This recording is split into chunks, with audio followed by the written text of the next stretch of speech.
All right, we're looking at Chapter 8 in Matgen110. Let's jump in and get started. So we're simplifying radicals. That means you're breaking this apart into two pieces. We're not doing it in our calculator and giving it a decimal approximation. What we want is, it's called simplest radical form or simplified radical form, SRF. And so if I want that in SRF, I want to find a perfect square that's hidden in there, and that goes first. And then the other one is leftovers. So the leftover would be 6, and the perfect would be 4. Now, I've had students go, oh, wait, I used 8 and 3. You can't use 8 and 3. 8 isn't a perfect square, neither is 3. So one of them has to be a perfect square. And not just the perfect square, but the biggest perfect square. We want to always get the biggest one first. If there's another one, if there's more than one in there, you want the biggest one, not the smaller one. All right? So here, let's do that. We get to evaluate the square root of 4. 2 square roots of 6 is the answer for that. Now, there is another way to do this without finding perfect squares. It's prime factorization. So if you break down 24, remember how we broke down the number into its primes, like 2 and 12, and 2 and 6, and 2 and 3? We can write it as 2 times 2 times 2 times 3, like that. And now, I had a student, Jessica, a long time ago, and she was really creative, and she hated doing it this way. She always did it this way, and she made up a story to go with it. She's like, it's like a prison break. And the key to get out of prison is the index, which in this case it's square root, so there's a 2 there, even though we never write the 2 there. And then to get out of that prison, you need groups of 2, but it's not a happy story because only one ever lives. And so that one's stuck and that one's stuck. So 2 times 3 is 6. And so you get 2 square roots of 6 that way without actually breaking it into perfects and leftovers. Perfects and leftovers is more efficient, obviously. This is more work. But I've had a lot of students do it this way. I don't really care which way you do it. Either way is fine with me. All right. So let's take a look at this. We got 3 times. We got a perfect and a leftover. So let's see. Perfect is going to be 4 again. And the leftover then is going to be 10 because 4 times 10 is 40. And so now we got 3 times 2 times the square root of 10. That 3 was already on the outside, so 3 times 2 is 6 square roots of 10. That is simplest radical form. If you want, you can do it this way instead. Square root of 2 times 2 times 2 times 5. That is 40 broken down into its primes. And then groups of 2 to get out. But only one lives, stuck. So it's just a different way of looking at it. Like I said, I don't care which way you do, whichever way makes more sense to you, do it that way. When it's powers, it's a lot easier. You won't have to do prison break method for powers. We just do perfects. It means divisible by the index, so 12 in this case. And then leftover, it's just going to be a C. So if it were an even powered thing, it would have been perfect. We would have just executed the square root like on 8.1. Here it was an odd number with a square root, so I need it to be divisible by 2. So 12 and 1 add up to 13. So this is the leftover. This is the perfect. We execute the perfect. We get C to the 6th square roots of C. That's a mouthful. All right. Okay, let's look at a few more examples. We've got a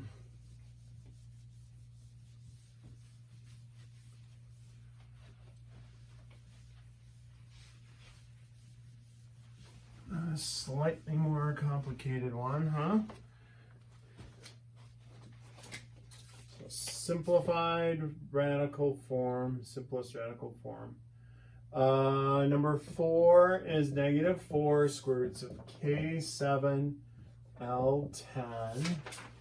Number 5 is 5 square roots of 48C7. And number 6 is the opposite of the square root of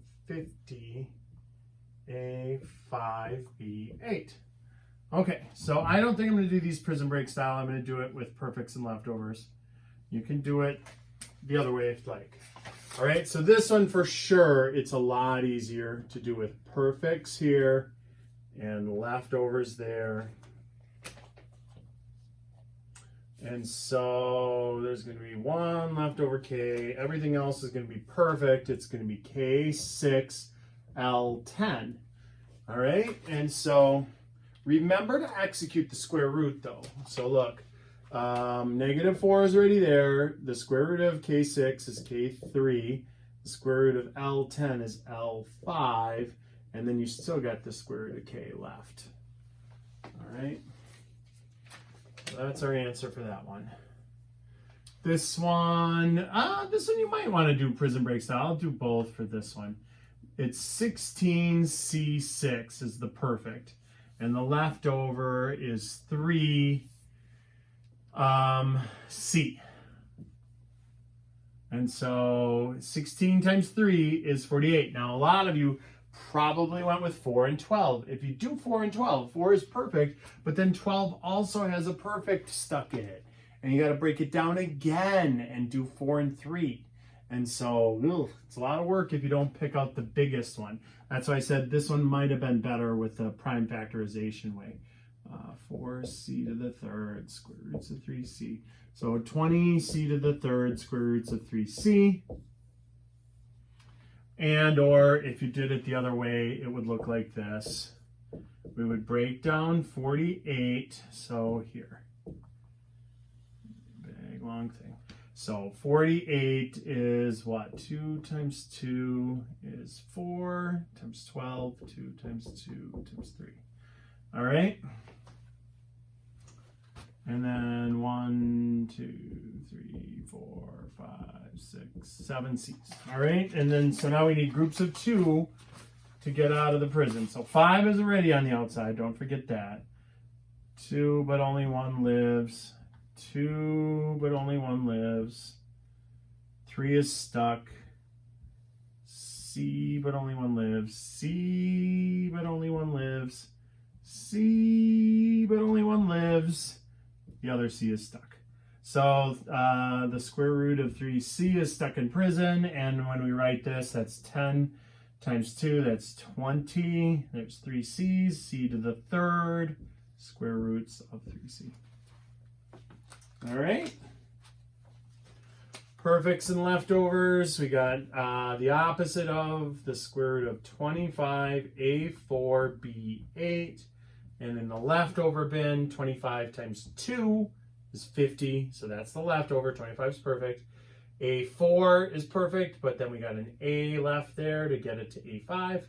B8 was perfect, so there's no B's in the leftover bin. All right, so here we are. -5A squared, B to the fourth, square roots of 2A. And that is our answer for number 6. All right, erase the board. We'll do the second part of that page.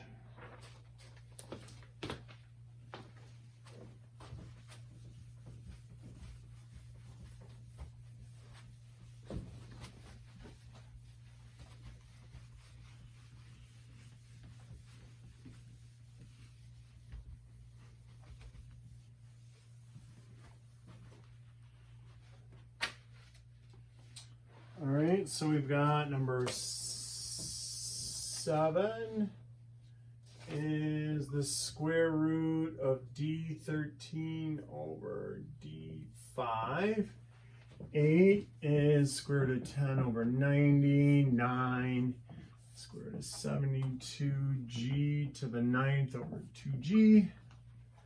And 10 is 3 square roots of 18 over 27. And 11 is negative 2 plus the square root of 100 over 4. Okay, now it's easy. Oh, you know, most of these are easy. 10 is the only one that's a little ugh. But the rest of these, look, if I reduce that, there's 13 on top, there's 5 on the bottom. That leaves 8 left on top. That's the square root of d to the 8th. That's just d to the 4th, and we're done. We reduce by 10, that's 1/9. The square root of 1/9, that's the square root of 1 over the square root of 9. That's 1 over 3. And then we're done. 2 goes into 72 36 times. 1g down here, 9 there, so g8. So we got 36 g8, and we get the square root of that. So that is 6g4. Done. So done, done, done. This one's harder because that 3 goes into 27 9 times, but then we're not done, and you can't take 9 into 18 because that's under a square root, and that's not. That's on the outside. So now we have to fix the square root of 18. So that has the square root of 9 times the square root of 2. That is 3 square roots of 2. So I have 3 square roots of 2 over 9. Oh, hi, little Marley. Little Marley, our puppy, just joined us here. You can't see her, but she's sitting right here. Okay, so I'll move the camera down so you can see her laying down here in a minute. You can hear her. So now, look at what we have. We have 3 square roots of 2 over 9. So now the 3 goes into the 9 3 times. And so then we get the square root of 2 over just regular 3. And we cannot put that whole thing under the square root. The 3 is on the outside and the square root of 2 is on the inside. So they won't mesh. And then the last one is negative 2 plus 10 over 4. So we got 8 over 4, which is, because the square root of 100 was just 10. So we didn't have to do anything other than execute the square root, combine like terms, and reduce. That's just 2 for our answer. All right.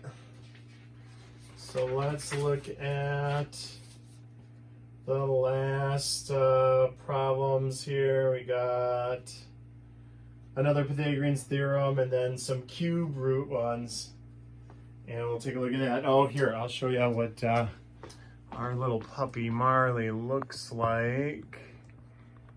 There she is. What a little sweet little girl. She's going to sit in on class here for the rest of the time. So when you see me stepping over, that's who I'm stepping over. All right. Okay, so let's take a look at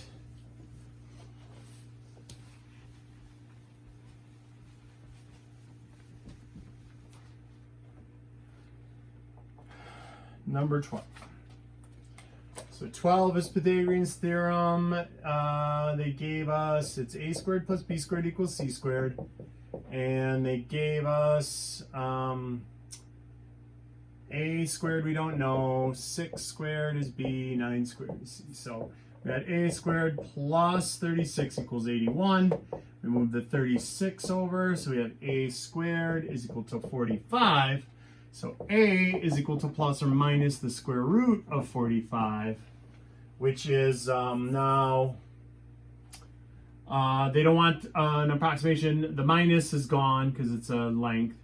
So it's the square root of 45. So perfects and leftovers. The square root of 9 times the square root of 5. So a is equal to 3 square roots of 5. All right.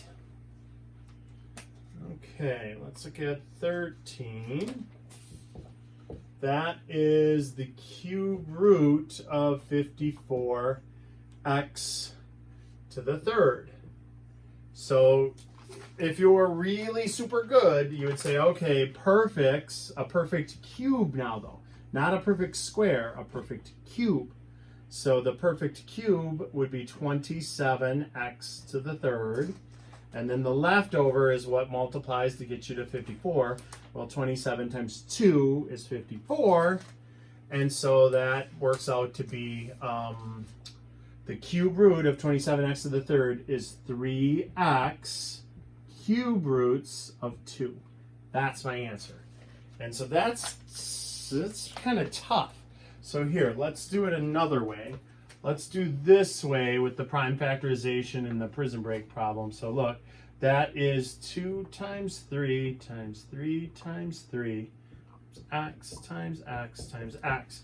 So that's all broken down into its smallest pieces. And so now 3 gets out and x gets out. It's groups of 3. Oh, whoops, groups of 3 to get out. The key to getting out of this prison is groups of 3. So 1, 2, 3, but only one lives. 1, 2, 3, but only one lives. And this one's stuck. And so that's our answer. 3x cube roots of 2. All right. So that is a little more challenging of a problem. Now, 14 and 15, actually, I don't need to, that's easy. Because when you take the cube root of 250 over 2, that you reduce, and it's the cube root of 125, which is a perfect cube, so that's 5. You just put it in your calculator. 15, same deal. We got the cube root of z8 over z squared. Well, they cancel 1 for 1, so we get the cube root of z to the 6th. And remember how we do those. It's you divide by the index. So 6 divided by 3 is just 2. That's just z squared, no square roots or anything. So those ended up being pretty easy. So let's do 16 and 17, and then we'll break for the next one. All right.